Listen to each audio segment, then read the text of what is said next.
My sister called me lowly and banished me from our family, so I quietly dismantled her fake empire and turned her own fame into my reckoning. Hello, my name is Lily. My sister called me lowly, then banned me from every family party like I was some kind of embarrassment she needed to erase. But the truth cuts deeper than that. She didn't just push me out of rooms. She quietly rewrote my place in our family, stole my ideas, poisoned my friendships, made sure I looked like the broken one while she wore the crown. I thought I was just imagining it. I thought maybe if I tried harder, she would love me. But how do you fight back against a betrayal that's been hiding in plain sight your whole life? And when you finally see it, how do you survive it? The sun scorched down mercilessly on Nashville that afternoon, turning the asphalt into a shimmering black river and bouncing off the polished, gleaming cars lined up outside my parents' sprawling house. The Harpers had always known how to put on a show, and today was no exception. A casual backyard party to celebrate Jolie's hitting 1 million followers, but with rented valet staff, live music, and enough champagne to float a yacht. It was supposed to be a celebration, a family celebration. But for me, it felt like standing at the velvet rope outside a club where everyone else had the password and I was the punchline. I clutched my simple beige clutch tighter, feeling the stiff faux leather bite into my palm. With my other hand, I smoothed out invisible creases on my modest navy blue dress. It wasn't flashy. It wasn't expensive, but it was neat, respectable. I had debated for hours over it that morning, wondering if I should have bought something trendier, something louder, something that screamed, "I belong here, too." But no dress in the world could change the fact that in Jolie's glittering, curated life, I was a blurry, unwanted extra in the background. I took a breath, steadying myself, and stepped onto the manicured stone pathway that led to the front entrance. The air buzzed with energy. Men in crisp linen shirts and designer sunglasses, women whose laughter tinkled like glass wind chimes, waiters in black vests balancing champagne flutes on silver trays. Every inch of the front yard, from the artful flower arrangements to the perfectly positioned string lights, screamed money, taste, and exclusivity. As I approached the entrance, a tall security guard in a tailored black suit stood behind a glossy podium, checking names against a sleek clipboard. His mirrored sunglasses reflected back a distorted version of me, plain, forgettable. "Hi," I said, forcing my voice to be even, cheerful. "Lily Harper." He scanned the list, flipped a page, checked again. A slight frown creased his forehead before he looked up, his expression shifting into something carefully apologetic. "I'm sorry, ma'am. Your name isn't on the list." For a second, everything around me, the clinking glasses, the chirping birds, the low thrum of conversation, blurred into a muffled haze. I blinked, feeling heat rush to my face. "There must be a mistake," I said, my laugh brittle. "I'm Jolie's sister." He shook his head with mechanical sympathy. "I'm sorry. If you're not on the list, I can't let you in." Behind me, a murmur began to ripple through the crowd. I caught a few snickers. The unmistakable pop of a phone camera capturing the moment. A hot, sick feeling bloomed in my stomach. Before I could protest further, the crowd parted like the Red Sea. And there she was, Jolie, floating towards us in a shimmering silver dress that probably cost more than my entire monthly rent. Her blonde hair was swept up into a loose, effortless bun. Her makeup looked airbrushed to perfection. She was radiant, untouchable, every bit the golden girl Nashville had fallen in love with, and she was smirking. Well, she drawled loudly enough for everyone nearby to hear, her southern lilt sweet and sharp as a knife. "If it isn't little Miss Lowly." The word slapped me harder than any physical blow. The collective intake of breath around us was almost theatrical. I saw faces turn, phones lift subtly. I was giving them a show and they were eating it up. "She thinks just showing up means she belongs here," Jolie continued with a sing-song cruelty, linking her arm through the security guards with mock affection. "Bless her heart." 3 small words dripping with syrupy disdain. In the South, it was the polite way to say you were pitiful, irredeemable, pathetic. I could have crumbled, could have begged, defended myself, caused a scene. But I didn't. I couldn't. Not anymore. I swallowed the lump rising in my throat and smiled. Not a big fake grin, but something small and steel hard. It's all right, I said, my voice steady despite the tremor building inside me. It's your day, Jolie. Enjoy it. No fireworks, no tears, just those words, plain and unshakable. I turned on my heel and walked away, my flats tapping steadily against the stone path. With every step I took, the party noise, the laughter, the clinking glasses, the pop songs drifting from the backyard speakers, faded into a low, meaningless hum behind me. My heart hammered against my ribs. My palms were slick with sweat. But my mind had never felt sharper. This wasn't some misunderstanding, I realized as I crossed the sidewalk to where I'd parked 2 blocks away to avoid the valet stand. This wasn't an oversight or a mistake. Jolie hadn't forgotten to add my name to the list. She had deliberately kept me out. This was a message. Loud and clear. As I reached my car, the sun was dipping low, casting long, cool shadows across the pavement. I stood there for a moment, clutching my keys, breathing in the heavy, humid air. Something shifted inside me then. It wasn't anger exactly, though there was anger there, simmering low and deep. It wasn't sadness, though grief twined around my ribs, squeezing tight. It was something different, something clean, a resolve so pure it almost frightened me. This would be the last time Jolie or anyone else made me feel small, invisible, lesser. Not one more time. I wasn't going to beg for a seat at a table that was never meant for me. I wasn't going to dim myself to fit into someone else's shallow world. I slipped into my car, pulled the door shut, and sat for a moment, the engine silent, the key cold in my hand.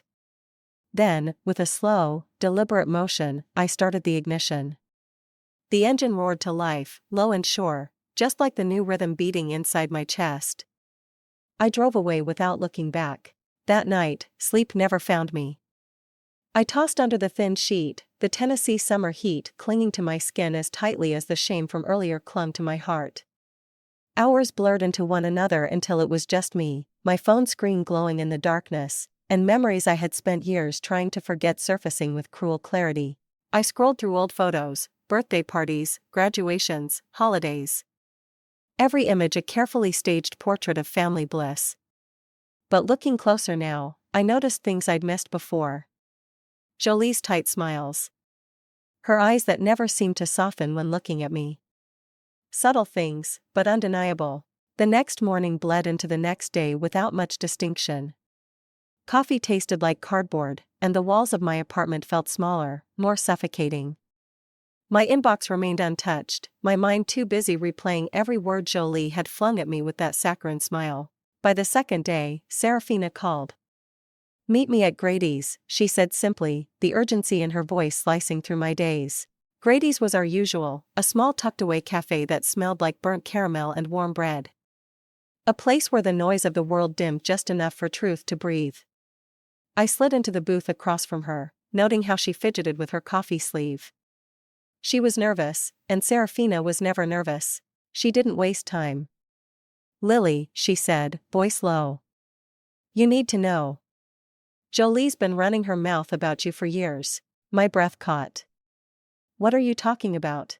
She looked around the cafe before leaning closer. "She's been planting stories, telling people you're unstable, unreliable, that you're basically a ticking time bomb." I blinked, the words slamming into me harder than Jolie's public humiliation ever could. Serafina's hands tightened around her cup. "She made you the scapegoat, Lily. Every time something went wrong, a missed deadline, a bad campaign, she hinted you were the weak link. And people believed her because, well, she said it with that sweet little bless her heart charm. There it was again. That weaponized southern sweetness Jolie wielded better than any sword. And you're telling me this now?" I asked, my voice a little harsher than intended. Serafina's face crumpled in guilt. "I should have told you sooner. I didn't know how deep it went until recently." I sat back, heart pounding. Years. This wasn't some random betrayal. It was strategic, systematic, and the worst part, I hadn't even seen it happening. After a heavy silence, Serafina pushed her phone across the table. "Look at this." On the screen was a screenshot of an email chain between Jolie and a major marketing firm. Attached were social media proposals, ideas, strategies, concepts, all in my writing, all bearing my style. Only the name credited Jolie. I stared, my throat closing. She stole my work. She stole my ideas and paraded them as her own to climb higher, to get richer, to build the perfect facade while pushing me further into the background. A bitter laugh escaped me. Of course she did. Serafina looked ready to cry. I'm so sorry, Lily, but I wasn't looking for sympathy. Not anymore. I slid the phone back across the table. Thank you for showing me, because now I knew. Now it was no longer just petty insults or cruel party games. It was calculated. It was theft. It was war. Later that night, I sat cross-legged on my bed, my laptop open but forgotten. The document I was supposed to be working on blinked blankly at me. Instead, I grabbed my journal, a leather-bound thing that had seen better days, and wrote one sentence across a fresh page. This ends now. I underlined it twice, pressing the pen so hard that it tore slightly into the paper. As I closed the journal, a strange calmness settled over me. Not the kind born of resignation, but the kind that comes when you finally understand the enemy you're dealing with. For the first time in years, I realized something essential. Forgiveness wasn't strength. It was fear wearing a halo. And I was done being afraid. The next few days crept by in a haze of muted rage. It wasn't the kind that demanded a screaming match or impulsive retaliation. It was the slow-boiling kind, the kind that hardened resolve like fire-tempered steel. By the time Sunday rolled around, I felt like a live wire humming beneath the surface. That morning, my phone buzzed with a text from my mother. Family brunch, no excuses. Starts at 11. Bring a smile. Bring a smile. As if a forced curve of the lips could patch over years of cracks. I almost didn't go. A big part of me wanted to delete the message and spend the day hiding under a blanket with a pint of cookie dough ice cream. But then I thought about Jolie's face at the party, the triumph in her eyes when she saw me turned away at the door. No, I wouldn't give her that satisfaction. Not today. The Harper family home stood just as imposing as it had during the party, a gleaming testament to appearances and hollow victories. I pulled into the driveway, turned off the ignition, and took a long breath before stepping out into the heavy summer air. Inside, the familiar scent of lemon polish and cinnamon rolls wrapped around me, deceptively warm. The dining room buzzed with the clatter of silverware and hollow laughter. Jolie was already holding court at the head of the table, a queen in her perfect white dress, sipping mimosas like she ruled the world. Well, look who decided to join us, she chirped as I walked in, loud enough for everyone to hear. A few heads turned, a few polite smiles flickered and died. I ignored her and slid into a seat at the far end of the table. I busied myself with unfolding my napkin, pretending not to notice the glances darting my way like arrows. The meal was a minefield of small talk and thinly veiled jabs. I kept my head down, answering when addressed, forcing myself to swallow both the food and the rising bile. And then it happened. As the plates were being cleared and conversation lulled, Jolie leaned back in her chair, swirling her champagne lazily. You know, she said with a bright smile. It's just amazing how far social media has come. I mean, even assistants these days get to call themselves strategists. Isn't that something? Laughter rippled around the table, soft, uncertain, but real. She didn't say my name. She didn't have to. The blood roared in my ears, but I kept my expression neutral. I wouldn't give her a show. Not here. Not yet. The brunch wrapped up with hugs and promises to get together more often. The kind everyone knew were lies the moment they were uttered. As I was pulling my keys from my purse, Serafina caught up to me outside. You got a minute? She asked, her voice low. We walked to the side of the house, out of earshot. I wasn't going to say anything, she began, fidgeting with her necklace. But you deserve to know. I stiffened. Know what? She exhaled sharply. A while back, Jolie told some friends, and I overheard it, that you were her plan B. I stared at her. Plan B? I repeated slowly, the words tasting like ash. Yeah, she said. You were useful when needed, that if anything ever happened to her accounts or her deals, she'd just borrow your stuff until she got back on top. The world tilted for a second. It wasn't just casual cruelty anymore. It was calculated. It was survival, hers at the cost of my dignity. I swallowed hard. "Thanks for telling me," I said, my voice cold and flat. Serafina reached out like she wanted to say more, but I shook my head and turned away. Some things didn't need more words. Driving home, my hands gripped the steering wheel so tightly, my knuckles bleached white. I pulled into my driveway and sat there, staring out at nothing, the engine ticking softly as it cooled. Inside my chest, something had snapped clean. No more pretending. No more hoping. No more giving people the benefit of the doubt. When they showed me exactly who they were, they wanted war. Fine. I wouldn't start it, but I damn sure would finish it. The anger didn't fade. It sharpened into something quieter, heavier. A blade honed in the dark. I spent the next 2 weeks not screaming, not crying, but working. Every late night when the world was asleep, I sat at my dining table, laptop open, my fingers dancing over the keys with ruthless precision. One by one, I dismantled everything I had ever done to help Jolie, deleted old posts where I quietly boosted her image, cancelled auto-renewed marketing services she didn't even know I had set up for her, removed backlinks, shut down dummy accounts that had been used to amplify her brand. Each click was a small act of silent retaliation. Each deletion a reclaiming of space she never deserved. She wouldn't notice right away. No, that wasn't how this worked. Like termites hollowing a house from the inside out, my absence would take time to show its damage, but it would come. The strange part was how calm I felt. No rush of triumph, no giddy satisfaction, just cold resolve. I wasn't out for revenge. I was taking back what was mine, my time, my energy, my name. 2 weeks later, I found myself at the Riverside Convention Center. The Chamber of Commerce was hosting a local business expo.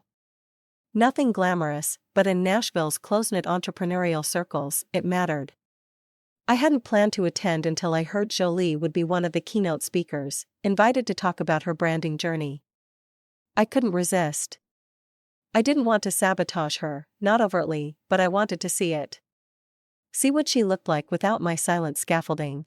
I arrived early, badge clipped to my jacket, blending in among the modest crowd, small businesses, handmade soaps, consulting firms, the heartbeat of real people working real dreams. I wandered the booth sipping weak coffee, and pretending not to be on edge.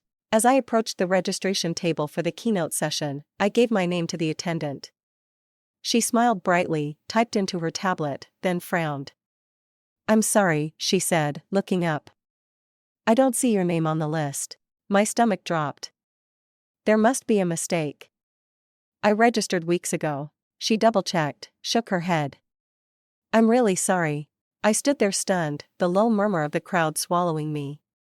Then I caught it. A flicker of movement near the entrance. Jolie standing with her manager, glancing my way for just a split second before turning back, a smirk playing on her lips. Of course, it was subtle, petty, exactly her style. I forced a smile at the attendant, thanked her anyway, and walked outside into the blinding sun. Standing on the sidewalk, watching the buzz of the event happening without me, it clicked. This wasn't about hurt feelings anymore. Jolie wasn't playing a twisted version of sibling rivalry. She was systematically trying to erase me. Every exclusion, every snide comment, every little sabotage, it was warfare fought in the shadows of social grace. I leaned against a lamp post, letting the late afternoon heat seep into my bones. Around me, Nashville pulsed on uncaring. For a long moment, I watched the river glint under the fading sun and let myself feel the weight of it all. Then I pulled out my phone and sent a simple text to Serafina. No more backing down. I tucked my phone back into my purse and straightened up. If Jolie wanted to make me invisible, she'd have to work a hell of a lot harder because the next time she tried to crush me, I would be ready to hit back. The days that followed felt strangely calm, like the eerie stillness before a tornado rips through a town. I went back to my routines, work, gym, coffee with Serafina, but every move I made now carried a sharpened edge. I wasn't operating from hurt anymore. I was operating from strategy. One afternoon, Serafina and I sat cross-legged on my worn-out couch, the soft hum of the air conditioner struggling against the Tennessee heat.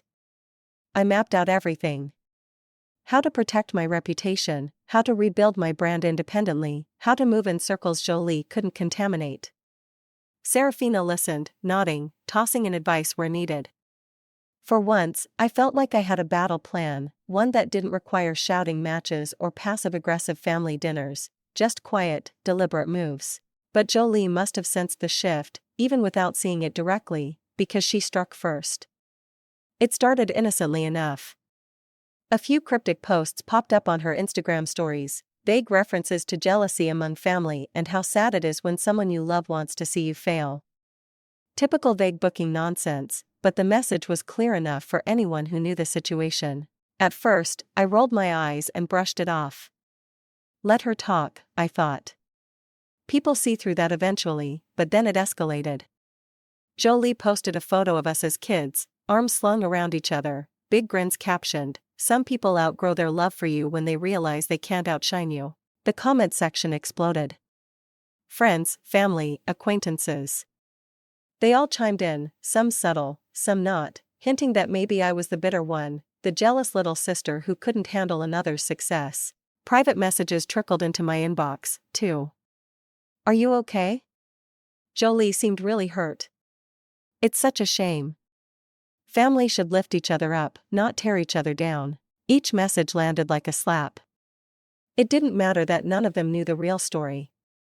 Jolie had done what she always did best, controlled the narrative before I even opened my mouth. I sat at my kitchen table one night, staring at my phone in disbelief as another mutual friend posted a thinly veiled dig. "True colors come out when the spotlight isn't on you." It was like watching a slow-moving train wreck where you were the one tied to the tracks. Serafina, ever the voice of reason, told me to stay calm. "They'll see the truth eventually," she said, pouring me another glass of wine. But I wasn't feeling patient anymore. I wasn't feeling passive. They could whisper behind screens all they wanted. I wasn't going to sit by and let them paint me into their villain. Late that night, I posted a single story on my private account, one that only close friends could see. No names, no accusations, just this. When lies stack high enough, they collapse under their own weight. No hashtags, no callouts, no drama. But I knew the people who needed to see it would. And judging by the sudden flurry of unfollows from a few so-called friends, I hit exactly where it hurt. It wasn't about dragging Jolie into the mud. It wasn't about public vengeance. It was about setting a line in the sand.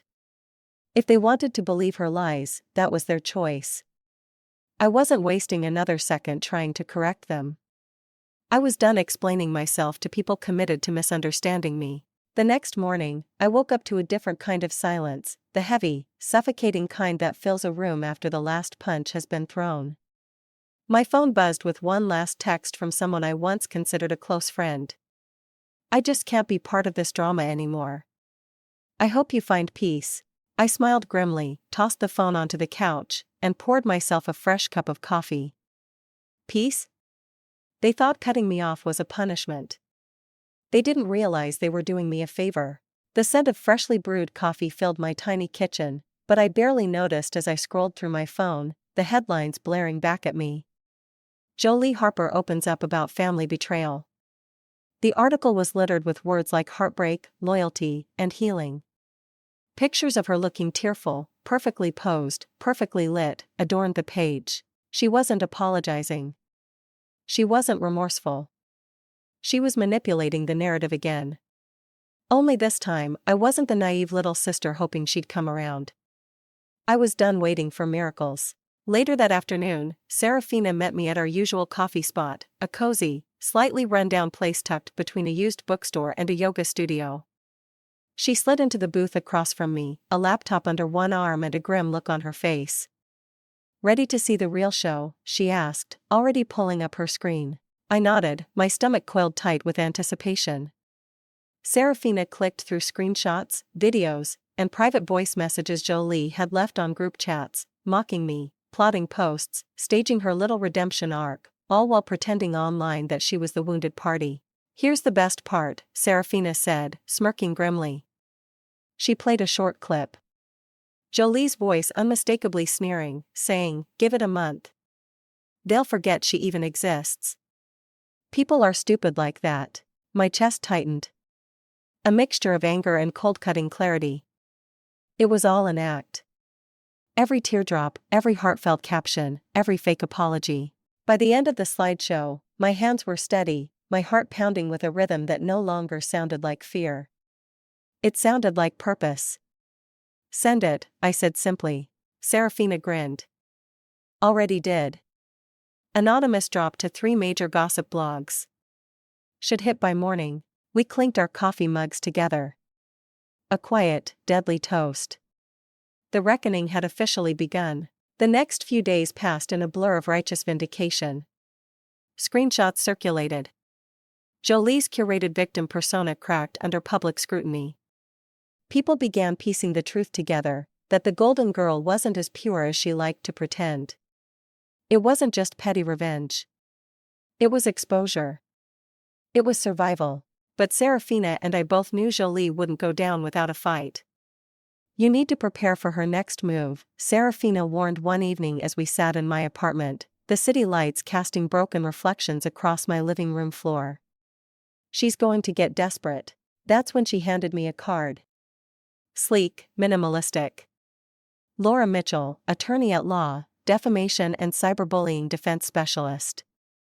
She works pro bono for cases like yours, Serafina said. She's good. Real good. If Jolie tries anything legally shady, you'll be ready. I stared at the card, a foreign feeling blooming in my chest. Security, not hope, not blind trust, something stronger. Preparation. I scheduled a meeting with Laura for the next afternoon. We talked through everything, the smear campaign, the stolen ideas, the public humiliation. Laura listened intently, occasionally jotting down notes with swift, efficient movements. By the time I left her office, clutching a folder of preliminary legal strategies, I felt taller, heavier, armored. Jolie had played her games in the shadows for years, knowing I had no defenses. Now I had a shield and a sword. That night, I sat on my bed, legs tucked beneath me, phone in hand. I thought about posting some grand declaration, some cathartic explosion of truth. But then I remembered the strongest moves are often the quietest. I opened my private social media account, the one only trusted friends still followed, and posted one line, stark against a black background. This isn't a fight, it's a reckoning. I didn't check the reactions. I didn't need to. I knew Jolie would see it.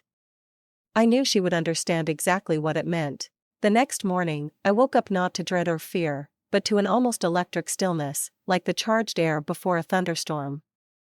For the first time in a long while, I wasn't scared.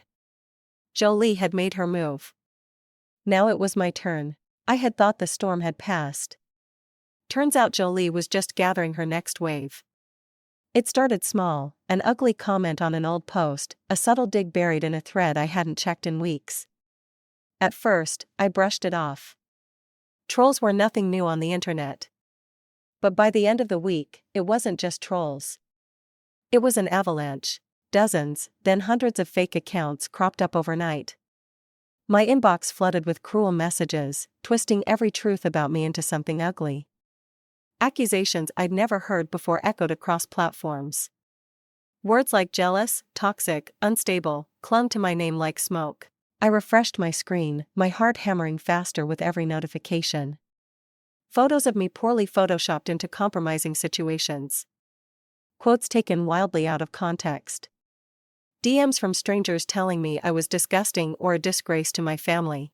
Sitting in my living room, the Nashville evening light fading into shadow around me, I realized this wasn't random. This was organized. Jolie wasn't just fighting back. She was trying to obliterate me. Serafina came over the next morning, her laptop under her arm and a steely look in her eye. She wasted no time sliding into my kitchen chair and flipping her computer open. She hired them, Serafina said grimly. Bought farms, paid trolls. I traced some of the account creation patterns. It's textbook.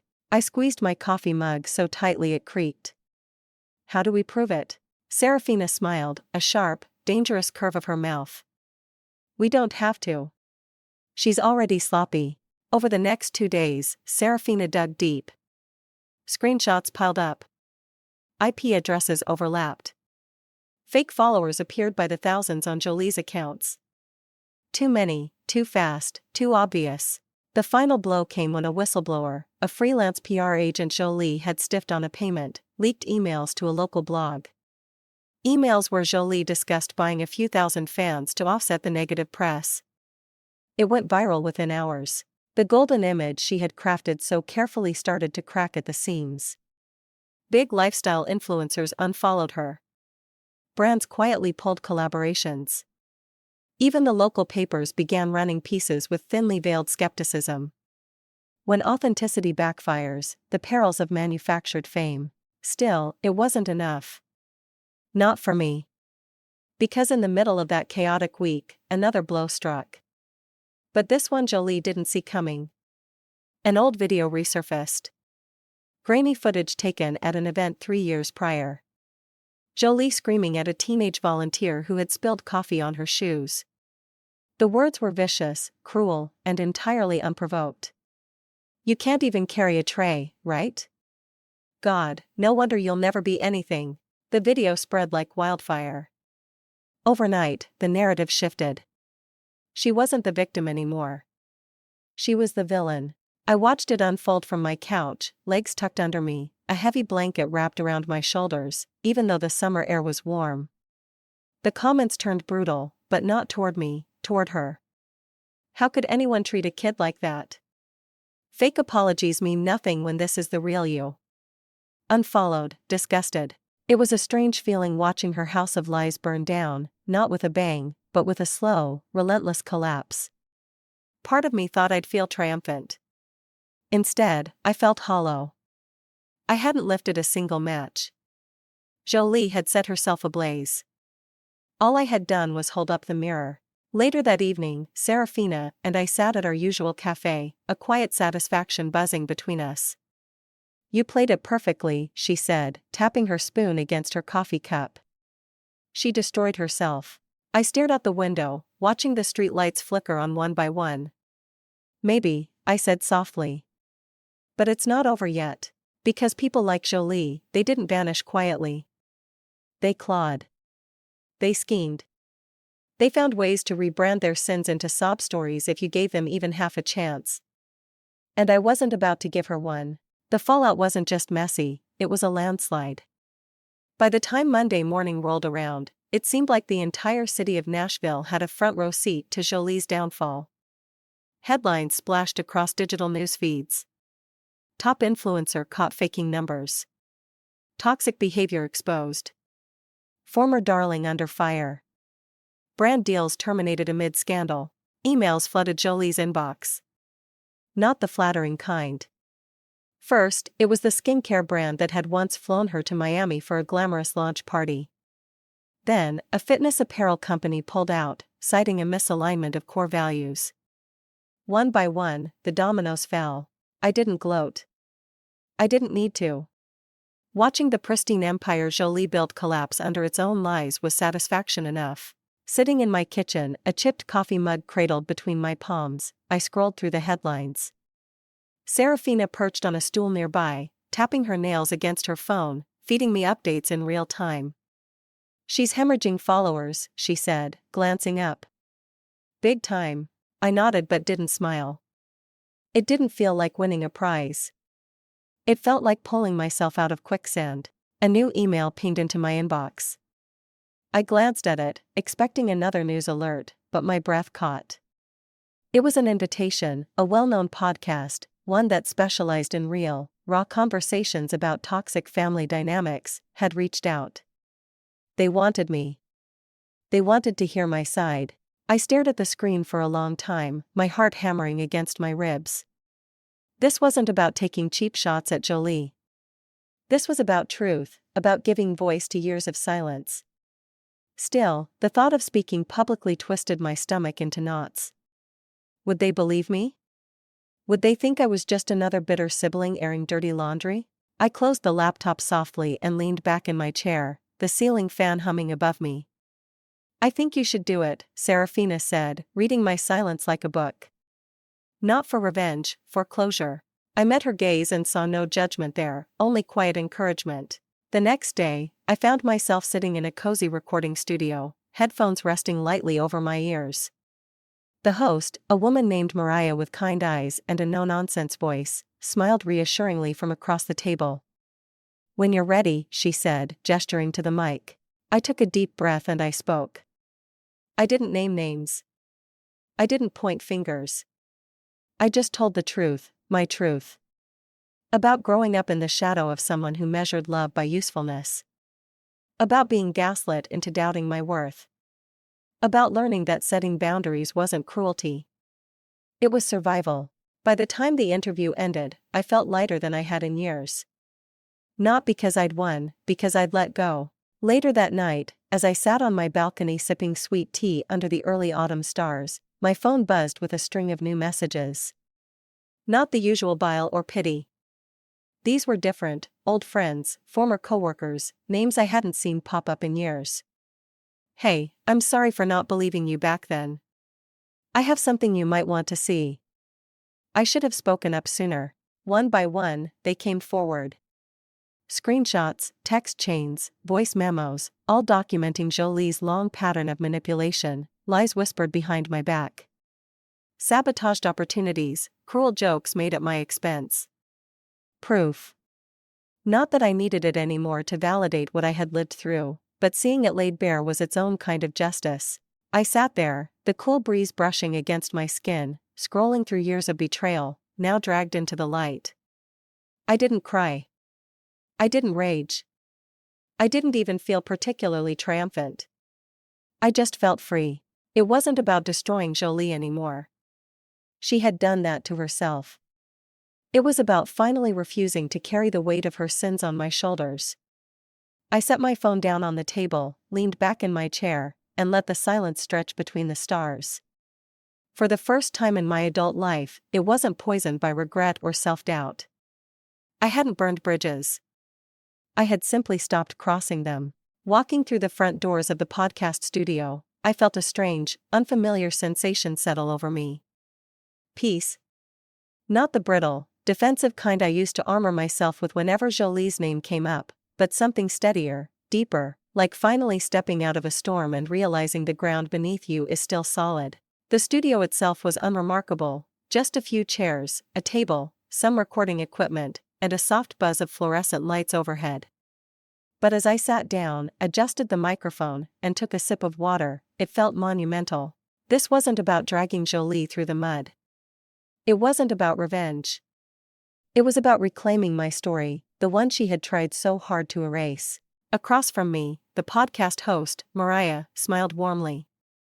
She had the kind of presence that made you feel like you could say anything and it would be met with understanding, not judgment.